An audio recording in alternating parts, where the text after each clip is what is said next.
Cette préférence nationale, quelque part. Je trouve que c'est normal que les Français aient certains avantages en France. Je sais que c'est très tabou de le dire, mais pour moi, c'est clair comme de l'eau.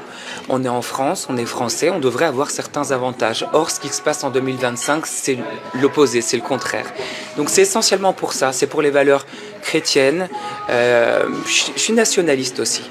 Voilà, je suis nationaliste, chrétien, et c'est pour toutes ces raisons que je vote Marine Le Pen, Front National, Jordan Bardella. Je m'y retrouve finalement. Je suis énormément renseigné, je vois beaucoup de débats politiques, et j'aime beaucoup aussi les... Alors, c'est pas le rassemblement national précisément, mais j'aime beaucoup les propos de Sarah Knafo. Je trouve que c'est une femme qui est brillante en France, qui mettrait par exemple les intérêts de la France avant ceux des autres.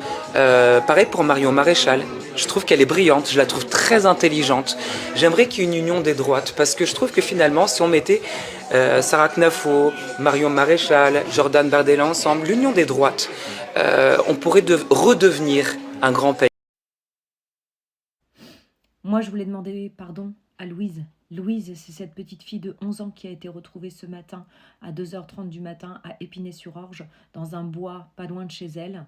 Elle a été retrouvée morte, alors qu'elle était recherchée depuis 15 heures à la sortie de son collège où on n'avait plus une nouvelle d'elle. Je voulais lui demander pardon, ouais. Lui demander pardon au nom de l'État, au nom de cet État qui nous laisse nous faire agresser, qui laisse nos enfants mourir et qui ne fait rien, qui ne fait que blablater. Je voulais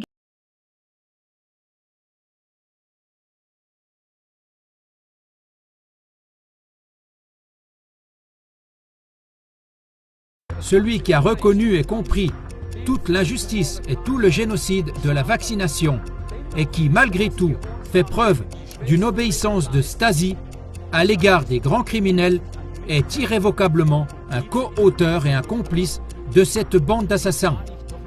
Pourtant, des centaines de milliers de spécialistes de premier plan se taisent encore face à l'escroquerie mondiale, bien qu'ils voient exactement ce qui se passe.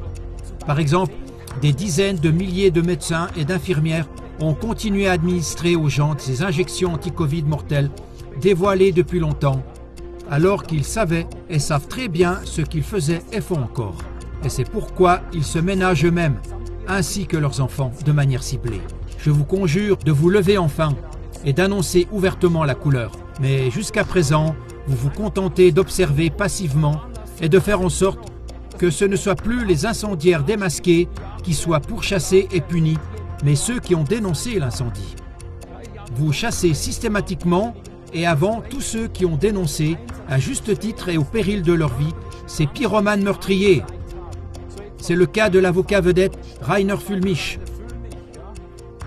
Cette arrestation, cette façon de le traiter, tout cela pue l'injustice à plein nez. Créez vos propres chaînes ou témoignez sur CLA TV ou tout autre média de dévoilement libre. Mais témoignez,